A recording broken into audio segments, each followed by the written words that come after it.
ہم کہہ بھی سکتے ہیں کہ ہاں جی ہمیں حضرت محمد صلی اللہ علیہ وآلہ وسلم سے بڑی محبت ہے، میں بہت محبت کرتی ہوں، لیکن نہ نماز صحیح ہے، نہ میری سنت کی مجھے کوئی پرواہ ہے، نہ مجھے جھوٹ بولنے کی کوئی پرواہ ہے کہ میں جھوٹ بول رہی ہوں، غیبت بھی میری جاری ہے، آپ صلی اللہ علیہ وسلم کے فرمان کی خلاف ورزی بھی جاری ہے، تو پھر تو یہ دعویٰ کیا ہوا؟ یہ حقیقی محبت تو نہیں ہوا نا، یہ تو صرف دعویٰ ہے۔ فرض کریں ایک بچی اپنی ماں سے کہتی ہے کہ امی میں آپ سے بہت پیار کرتی ہوں، لیکن ہر بات میں وہ کرتی نافرمانی ہے، بدتمیزی بھی کر جاتی ہے، بات بھی نہیں مانتی، تو ماں کیا کہے گی اس کو؟ یہی کہے گی نا کہ بیٹا اگر تمہیں مجھ سے محبت ہے تو پھر میری بات بھی تو مانو۔ بالکل یہی معاملہ حضرت محمد صلی اللہ علیہ وسلم کی محبت کا ہے۔ نبی کریم صلی اللہ علیہ وسلم کی محبت میں تعظیم بھی ہونی چاہیے، ان کے ساتھ ہمارا قلبی تعلق بھی ہونا چاہیے، اور آپ صلی اللہ علیہ وسلم کو ہر رشتے سے زیادہ عزیز بھی ہمیں رکھنا چاہیے۔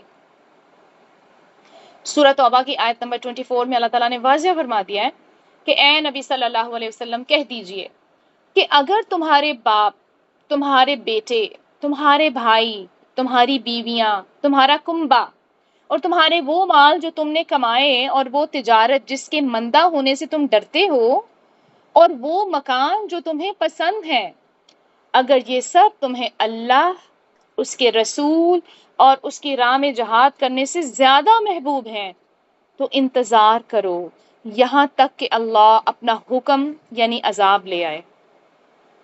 استغفر اللہ، کیسی ڈرانے والی آیت ہے نا۔ کیا کیا سکھا رہی ہے ہمیں، یہ کیا بتا رہی ہے؟ دیکھو کتنے رشتوں کا نام لیا گیا، تمہارے باپ، تمہارے بیٹے، تمہارے بھائی، تمہاری بیویاں، تمہارا کنبہ، اور سب سے بڑی بات تمہارا وہ مال، وہ تجارت جس کے مندہ ہونے سے تمہیں ڈر ہے، اور تمہارے وہ مکان جنہیں تم رہتے ہو۔ اب دیکھیں ہمارے گھر ہیں کتنے خوبصورت، کیا ہمیں ان سے محبت نہیں ہے؟ میں کہتی ہوں آج کل کے دور میں نا، جیسے کہتے ہیں نا کہ گھر بنانا بہت مشکل ہے، انسان اپنی ساری زندگی کی جمع پونجی لگاتا ہے اور ایک عمارت کھڑی کرتا ہے، اور کچھ لوگ تو بیچارے وہ بھی نہیں کر پا رہے ہیں، یہ حال ہو گیا ہے۔ تو جس کے لیے ہم نے ساری زندگی کی جمع پونجی لگائی ہے اس کے ساتھ ہماری کیا ہی محبت ہوگی؟ کیا اس محبت سے بڑھ کر ہمیں ہے حضرت محمد صلی اللہ علیہ وسلم سے محبت؟ کیا اپنی اولاد سے بڑھ کر ہے ہمیں محبت؟ یہ سوال ہیں اپنے دلوں کو جھنجھوڑنے کے لیے۔ کیا ہے ہمیں اپنے والدین سے زیادہ محبت آپ صلی اللہ علیہ وسلم سے، کہ ہمارے پاس کوئی آپ صلی اللہ علیہ وسلم کا فرمان آئے اور ادھر سے ہمارے بچے کچھ کہہ رہے ہوں یا ہمارے ماں باپ کچھ کہہ رہے ہوں، یا ہمارا جو پیسہ ہے جیسے زکوٰۃ کا آ جاتا ہے، کوئی بھی حکم، مال خرچ کرنے کا آ جاتا ہے، صدقے کا آ جاتا ہے، معاف کرنے کا آ جاتا ہے، وعدہ خلافی کرنے کے بارے میں ہمیں وعید پتہ چل جاتی ہے، تو کیا ہم اپنے رشتوں کو امپورٹنس دیتے ہیں یا پھر آپ صلی اللہ علیہ وسلم کے فرمان کو امپورٹنس دیتے ہیں؟ اس کا تجزیہ تو سوائے ہمارے خود کے اور کوئی کر ہی نہیں سکتا۔ لیکن اگر ہم جھوٹ موٹ کے اپنے آپ کو جسٹیفائی کریں نا تو پھر تو بڑی ناانصافی ہے، پھر تو ہم اپنی اصلاح کر ہی نہیں سکتے۔ اپنے ساتھ تو ہمیں سچا ہونا چاہیے نا۔ کچھ لوگ باتوں کو سنتے ہیں اور اپنے ساتھ بھی سچے نہیں ہوتے ہیں، اپنے گریبان میں جھانکتے ہیں، فوراً منہ باہر نکال لیتے ہیں کہ نہیں نہیں ایسا تو کچھ بھی نہیں ہے۔ حقیقت کو ایکسیپٹ کریں، واقعی ہم لوگ نہیں کر پا رہے ہیں ایسے جیسے ہمیں کرنا چاہیے، جیسے صحابہ کرام کیا کرتے تھے۔ حضرت بلال رضی اللہ تعالیٰ عنہ کی محبت کا واقعہ سناتی ہوں آپ کو۔ حضرت بلال حضرت بلال، آپ لوگ پلیز مائک بند کیجئے اگر کسی کا مائک کھلا ہے،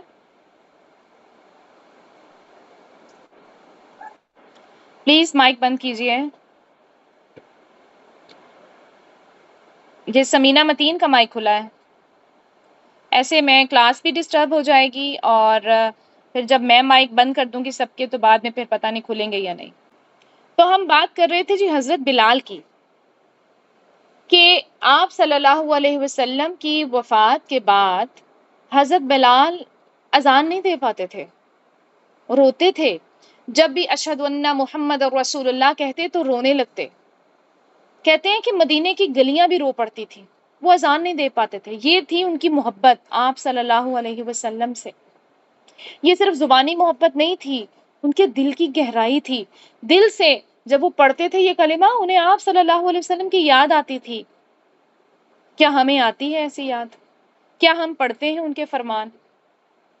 حضرت عمر بن خطاب رضی اللہ تعالیٰ عنہ کا بھی ایک مشہور واقعہ ہے کہ انہوں نے عرض کیا کہ یا رسول اللہ صلی اللہ علیہ وسلم، آپ مجھے اپنی جان کے علاوہ ہر چیز سے زیادہ عزیز ہیں.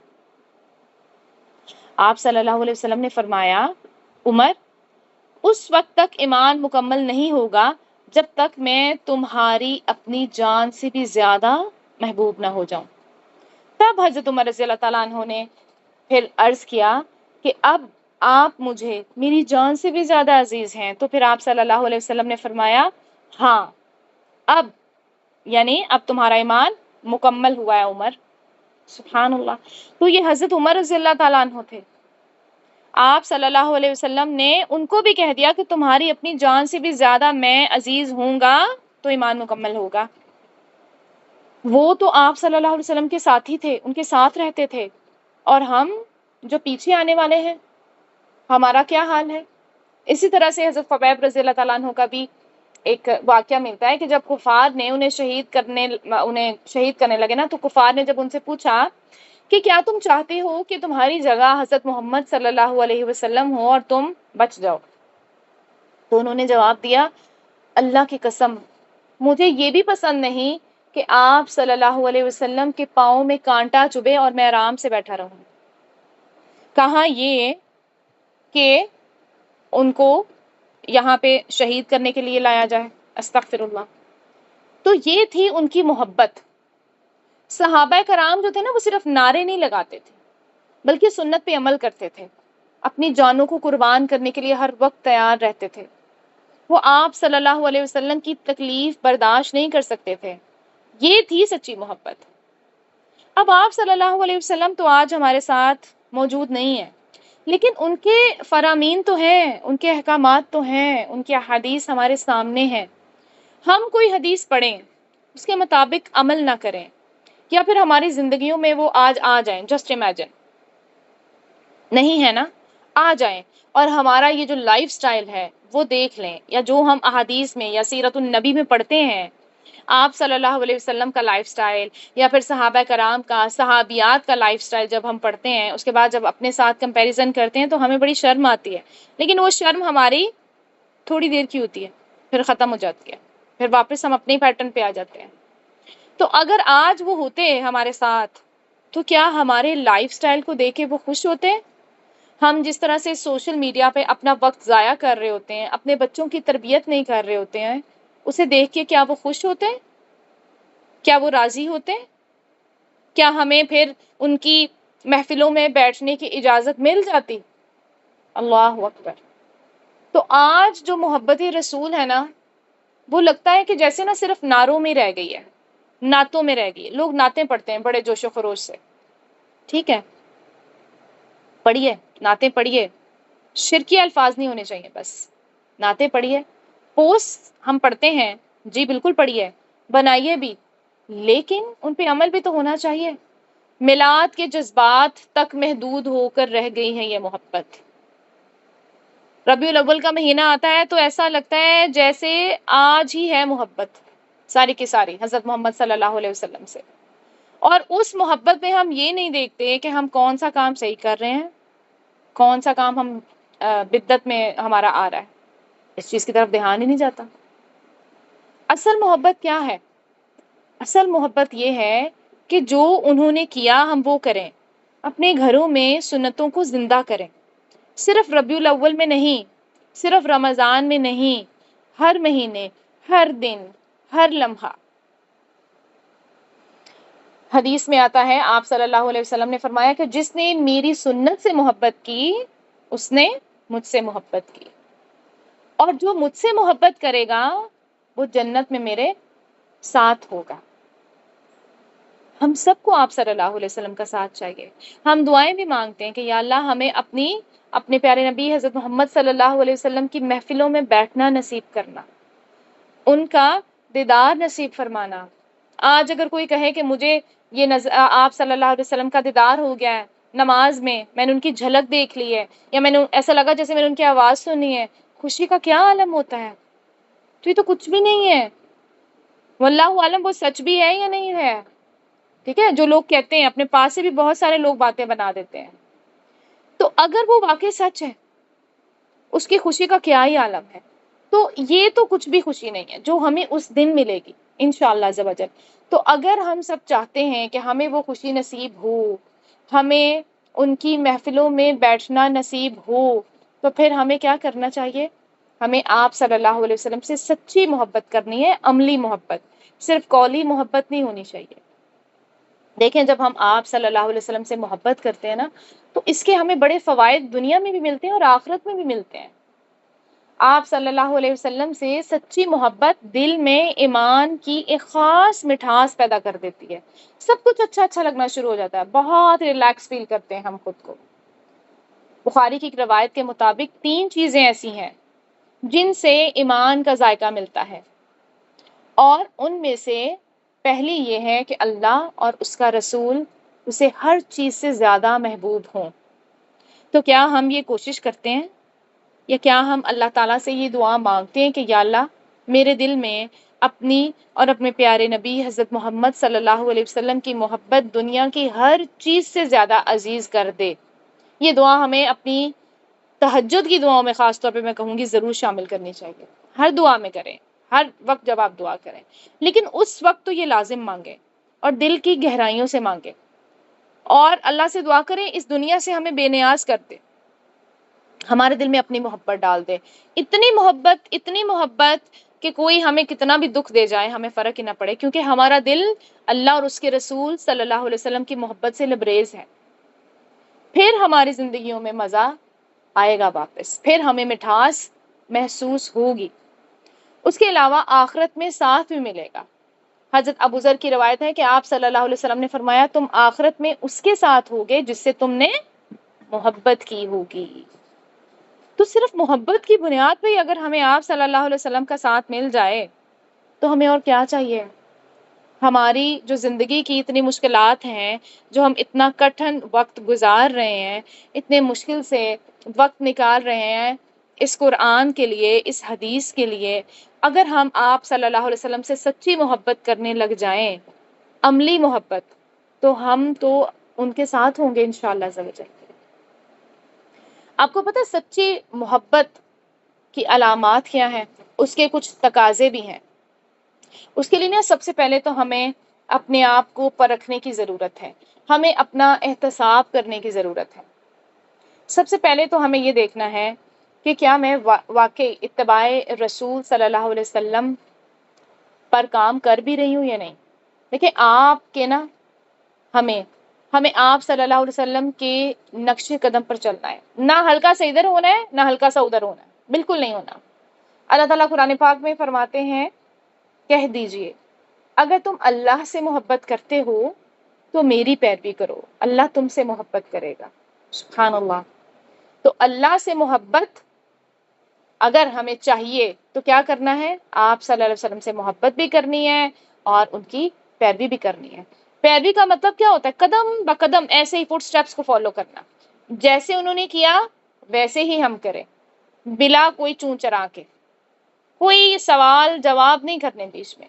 جیسے دیکھا عبداللہ بن عمر کی روایت ہمیں ملتی ہے نا، ان کے بارے میں آتا ہے کہ وہ آپ صلی اللہ علیہ وسلم کی اطاعت ہی نہیں کیا کرتے تھے بلکہ اتباع بھی کیا کرتے تھے، یعنی ان کے فٹ سٹیپس کو فالو کرتے تھے. جو انہوں نے کیا، جہاں جہاں جیسے حج کے دوران جہاں وہ رکے، جہاں ان کی اونٹنی بیٹھی، وہ جب جاتے تھے تو وہ بھی ایسے ہی کرتے تھے. یہ ہوتی ہے اصل محبت.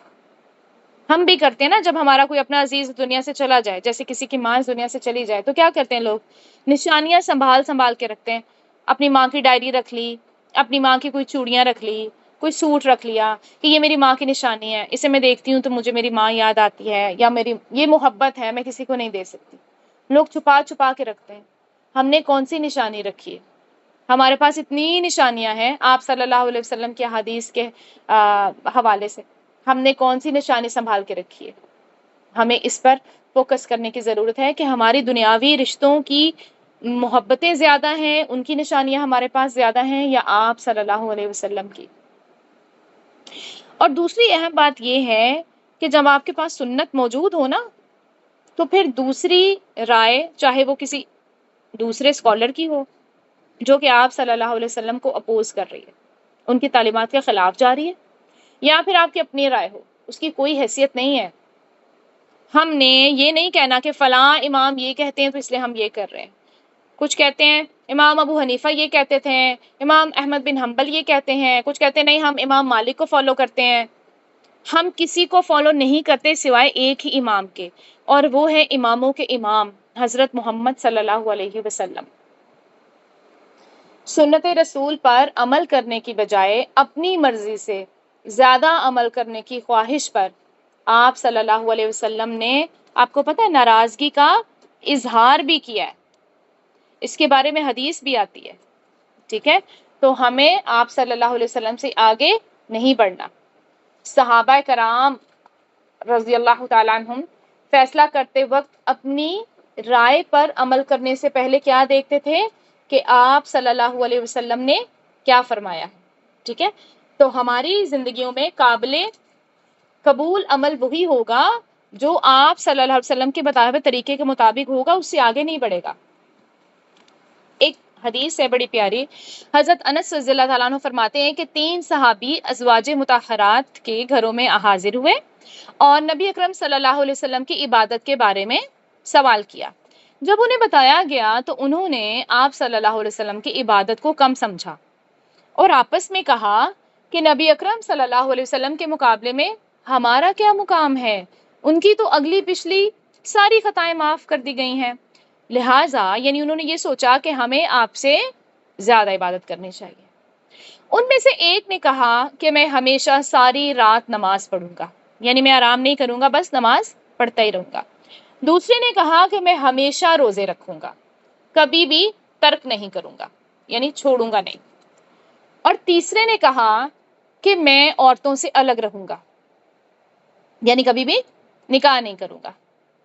جب آپ صلی اللہ علیہ وسلم تشریف لائے تو ان سے پوچھا کیا تم نے ایسا اور ایسا کہا ہے؟ تو ان کے اقرار پر آپ صلی اللہ علیہ وسلم نے ارشاد فرمایا، خبردار، اللہ کی قسم میں تم سب سے زیادہ اللہ تعالیٰ سے ڈرنے والا ہوں اور تم سب سے زیادہ پرہیزگار ہوں، لیکن میں روزہ رکھتا بھی ہوں، ترک بھی کرتا ہوں، رات کو قیام کرتا بھی ہوں اور آرام بھی کرتا ہوں، عورتوں سے نکاح بھی کیے ہیں۔ یاد رکھو، جس نے میری سنت سے منہ موڑا اس کا مجھ سے کوئی تعلق نہیں۔ اب یہ حدیث ہمارے سامنے ہے، ٹھیک ہے؟ تو اس لیے اتباع سنت کرتے ہوئے ہم نے دھیان رکھنا ہے کہ کہیں ہم ان سے آگے بڑھنے کی کوشش تو نہیں کر رہے، ہم تو اتنا ہی کر لیں، وہی نہیں ہوتا ہم سے، آگے کیوں بڑھیں؟ کیسے بڑھ سکتے ہیں؟ بڑھ ہی نہیں سکتے۔ اور آج کل مسلمانوں کے باہمی اختلافات کی بہت بڑی وجہ یہی ہے کہ ہم آپ صلی اللہ علیہ وسلم کی تعلیمات سے آگے بڑھنے کی کوشش کر رہے ہیں، استغفر اللہ۔ دوسری چیز آپ نے یہ دیکھنی ہے کہ میرے دل میں آپ صلی اللہ علیہ وسلم کی محبت تو ہے، لیکن یہ محبت جو ہے نا وہ تعظیم والی ہونی چاہیے، بے تکلفی کی نہیں ہونی چاہیے۔ کبھی بھی ہم محبت میں حد سے نہ بڑھیں۔ لوگ نا اکثر محبت میں حد سے بڑھ جاتے ہیں، اعتدال میں نہیں رہ پاتے ہیں، اور ہم لوگ کیا کرتے ہیں، نعوذ باللہ استغفر اللہ، حضرت محمد صلی اللہ علیہ وسلم سے ہی مانگنا شروع کر دیتے ہیں، حالانکہ حضرت محمد صلی اللہ علیہ وسلم تو اللہ کے بندے اور رسول ہیں نا، وہ خدا تو نہیں ہے، لیکن کچھ لوگ ان کو رب کے برابر سمجھنا شروع کر دیتے ہیں۔ محبت کا مطلب یہ نہیں ہے کہ انسان حد سے ہی گزر جائے۔ آپ صلی اللہ علیہ وسلم نے تو خود اس سے منع فرمایا ہے، انہوں نے فرمایا میں صرف محمد بن عبداللہ ہوں، اللہ کا بندہ اور اس کا رسول ہوں، اللہ کی قسم مجھے یہ پسند نہیں کہ تو مجھے اس مقام سے بلند کرو جو اللہ نے میرے لیے رکھا ہے۔ لوگ نا غلب کر جاتے ہیں۔ غلب کیا ہوتا ہے؟ کسی کو اس کے مقام سے آگے بڑھا دینا۔ آپ صلی اللہ علیہ وسلم کی شان میں ایسے ایسے الفاظ جو شرک کی حد تک پہنچ جائیں، یہ صریحاً نافرمانی ہے اور غلب ہے، ایسا بالکل نہیں کرنا۔ دیکھیں یہ تو پھر وہی غلطی ہوگی نا جو کنہوں نے کی تھی، عیسائیوں نے بھی تو یہی کی تھی نا، نصارہ نے، وہ حضرت عیسیٰ علیہ السلام کی محبت میں اتنی مبالغہ رائی کرنے لگے کہ انہوں نے انہیں اللہ کا بیٹا ہی کہہ دیا، اور ایک فرقہ تو انہیں خدا ہی کہتا ہے. تو ان کا انجام کیا ہوگا یہ ہم سب قرآن میں پڑھتے ہیں. تو ذرا سوچیں، اگر ہم نے بھی ایسا ہی کیا، آپ صلی اللہ علیہ وسلم کے بارے میں ایسا ہی عقیدہ رکھیں گے، تو پھر ہم کہاں جائیں گے؟ کیا ہمیں حضرت محمد صلی اللہ علیہ وسلم کی شفاعت مل جائے گی؟ پھر یاد رکھیں، ایسے لوگوں کو جو دین میں نئی نئی باتیں ایجاد کرتے ہیں نا، جو سنت میں نہیں ہے، انہیں سنت بنا کر پیش کر رہے ہوتے ہیں، وہ بدعات ہوتی ہیں. اور ایسی بدعات کرنے والے کو تو حوض کوثر سے پانی نہیں پینے دیا جائے گا، انہیں دور کر دیا جائے گا وہاں سے. اس لیے آپ صلی اللہ علیہ وسلم سے محبت کرنی ہے، لیکن اعتدال بہت ضروری ہے. حضرت عائشہ رضی اللہ تعالیٰ عنہ کہتی ہیں کہ آپ صلی اللہ علیہ وسلم نے فرمایا، جس نے دین میں کوئی ایسا کام کیا جس کی بنیاد شریعت میں نہیں تو وہ کام مردود ہے. مردود مینز ریجیکٹڈ. اسے بخاری اور مسلم نے روایت کیا ہے. اس کے علاوہ ایک اور حدیث میں آتا ہے کہ حضرت ابو ہریرہ رضی اللہ تعالیٰ عنہ کہتے ہیں، رسول اکرم صلی اللہ علیہ وسلم نے فرمایا، جس نے جان بوجھ کر جھوٹ میری طرف منسوب کیا، وہ اپنا ٹھکانہ جہنم میں بنا لے. اسے بخاری اور مسلم نے روایت کیا ہے. تو اب ٹھکانہ کہاں ہے؟ جہنم میں، جو آپ صلی اللہ علیہ وسلم کی طرف ایسی بات منسوب کرے جو انہوں نے کہی نہیں ہے. تو کوئی بھی کام، ایسا اضافی کام جو ہم خود کرتے ہیں لیکن اس کو دین کا نام دے دیتے ہیں، آپ صلی اللہ علیہ وسلم کی طرف منسوب کر دیتے ہیں، تو یہ انتہائی غلط ہے، ناقابل قبول ہے. سنت رسول کو چھوڑ کر کوئی نیا طریقہ تلاش کرنے والا شخص اللہ کے ہاں سب سے زیادہ مغضوب ہے. اللہ کا غضب نازل ہوگا ایسے انسان پر. حضرت عبداللہ بن عباس رضی اللہ تعالیٰ عنہما سے روایت ہے کہ آپ صلی اللہ علیہ وسلم نے فرمایا کہ 3 آدمی اللہ کے ہاں مغضوب ہیں. 3 آدمی. پہلا کون؟ جو حرم شریف کی حرمت پامال کرے. دوسرا، اسلام میں آپ صلی اللہ علیہ وسلم کے طریقے کو چھوڑ کے جاہلیت کا طریقہ تلاش کرے. اور تیسرا، کسی مسلمان کا ناحق خون طلب کرنے والا تاکہ اس کا خون بہائے. اسے بخاری نے روایت کیا. ٹھیک ہے، تو یہ چیزیں اب ہمارے دماغ میں ہونی چاہیے کہ محبت تو ہو مگر اعتدال میں. ٹھیک ہے، مال و جان کی قربانی دینی ہے ہم نے انشاءاللہ عز و جل، جیسے حضرت ابوبکر صدیق نے دی تھی. انہوں نے پورا مال دے دیا تھا ایک غزوہ کے لیے. اس قربانی کو یاد کیجئے. پھر ہم نے سیرت کو اپنانا ہے، صرف زبانی دعوے نہیں کرنے بلکہ سنتوں کو ترویج دینی ہے اور دین کو پھیلانے میں اپنا مال اور وقت انشاءاللہ عز و جل دونوں لگانا ہے. سچی محبت کیسے پیدا کرنی ہے؟ باتوں سے نہیں ہوگی نا، کاموں سے ہوگی. تو اس کے لیے کیا کرنا ہے؟ سب سے پہلے دیکھیں سیرہ کا مطالعہ کرنا شروع کر دیں. ٹھیک ہے، آپ صلی اللہ علیہ وسلم کے اخلاق، ان کی قربانیوں اور ان کی عبادت کے بارے میں پڑھیے. احادیث پر غور و فکر کریں. آپ صلی اللہ علیہ وسلم کی باتوں کو سمجھنا شروع کریں، زندگی میں لانا شروع کریں. کثرت درود کر دیں. درود پڑھنے کا بہت اجر ہے. صرف دنیاوی مسائل کا حل نہیں ہے بلکہ آپ صلی اللہ علیہ وسلم کے احسانات کا شکریہ بھی ہے جو انہوں نے ہم پہ کیے. اور اس کے لیے اب اپنا، جیسے میں نے بتایا آپ کو، سیلف انالیسس کرتے رہنا ہے. اپنے آپ کو پوچھئے کہ کیا میری زندگی سنت کے مطابق ہے؟ کیا میں آپ صلی اللہ علیہ وسلم کی پسند کو اپنی پسند بناتی ہوں؟ کیا میں کہیں سنت پر عمل کرتے ہوئے لوگوں سے شرما تو نہیں رہی ہوتی؟ ٹھیک ہے، تو آپ صلی اللہ علیہ وسلم کا ہم سب پر بہت بڑا احسان ہے کہ انہوں نے ہمیں اللہ تعالیٰ کے احکامات پہنچائے، اور یہ صرف پہنچائے نہیں بلکہ ہمیں عمل کر کے بھی دکھایا نا. تو اب ہمارا کام کیا ہے کہ ہم اپنی زندگیوں کو آپ صلی اللہ علیہ وسلم کی سنت کے سانجے میں ڈھالیں اور اعتدال کے ساتھ آپ صلی اللہ علیہ وسلم سے سچی وابستگی رکھیں. تو صرف جذبات نہیں دکھانے بلکہ اطاعت کرنی ہے، قربانی کرنی ہے، سنت کو فالو کرنا ہے، ادب کرنا ہے، اور کیا کرنا ہے؟ اپنے پورے عمل کو، اپنی پوری زندگی کو، اپنا پورا جو لائف سٹائل ہے اسے آپ صلی اللہ علیہ وسلم کی سنت کے مطابق کرنا ہے انشاءاللہ عز و جل. تو یہیں پہ رکھتے ہیں. اب آپ لوگ کچھ شیئر کرنا چاہیں تو کر سکتے ہیں. سبحانک اللہم و بحمدک، نشہد ان لا الہ الا انت، نستغفرک و نتوب الیک.